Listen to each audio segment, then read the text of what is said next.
Salut à tous, aujourd'hui on se retrouve pour une petite colle mathématique. Et comme la vignette le disait, on vous demande ici de calculer le rayon du grand cercle, sachant seulement que le rayon des trois petits cercles mesure 1 cm.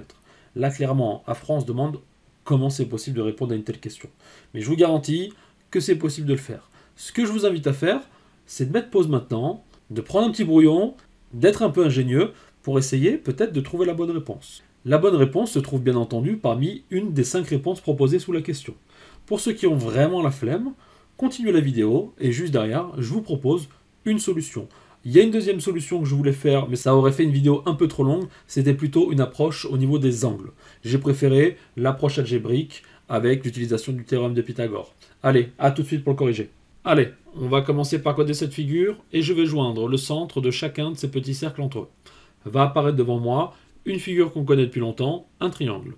Une fois que cela est fait, on va partir du centre de chacun de ces petits cercles pour aller joindre le point de contact du petit cercle avec le grand cercle. Ok, donc on va tracer les 3 segments suivants.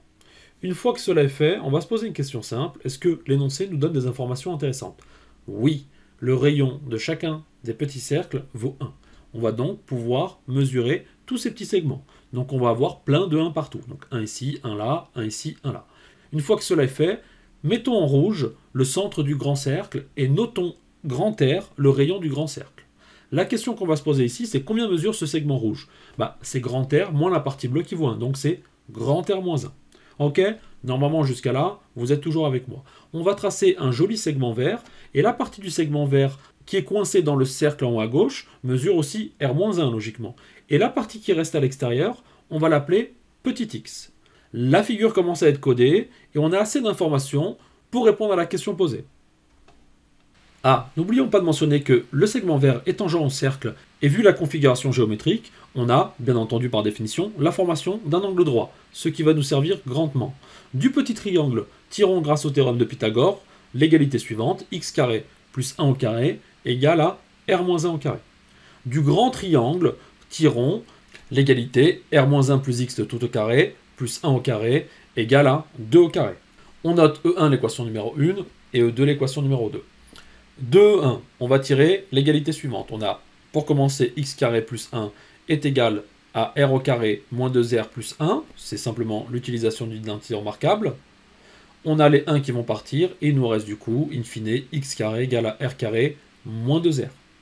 Maintenant, allons travailler un petit peu avec l'équation numéro 2. Avec l'équation numéro 2, on a du coup r-1 plus x de tout au carré égale à 2 au carré moins 1 au carré, ce qui nous donne 3. Un nombre au carré étant égal à 3, l'intérieur de ce nombre vaut racine de 3 ou moins racine de 3.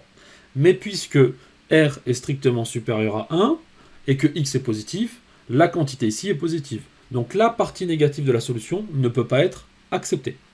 Et on arrive à trouver une expression de x en fonction de grand R. On a donc x égale à racine de 3 moins r plus 1.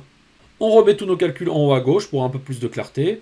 Et on va maintenant réinjecter ce qu'on a trouvé pour l'équation numéro 2 dans l'équation numéro 1.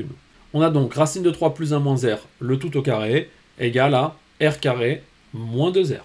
On va utiliser une identité remarquable en imaginant que a joue le rôle de racine de 3 plus 1 et que b joue le rôle de grand R. Et on a donc racine de 3 plus 1 le tout au carré plus r au carré moins 2r facteur de racine de 3 plus 1 égale à r carré moins 2r. Les r carrés s'en vont, on développe le 2r avec la parenthèse et on a du coup racine de 3 plus 1 le tout au carré moins 2r racine de 3 moins 2r égale à moins 2r. Les moins 2r s'en vont aussi, ce qui nous donne maintenant 2r racine de 3 égale à racine de 3 plus 1 le tout au carré. Petite identité remarquable à droite, histoire de se débarrasser de ce carré. On a donc 2r racine de 3 égale à 3 plus 1 plus 2 racine de 3, ce qui nous donne 4 plus 2 racine de 3.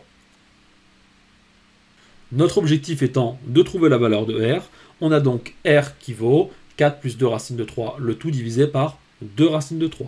Ok, on va séparer cette fraction en 2 morceaux, et on a donc 4 sur 2 racines de 3 plus 1.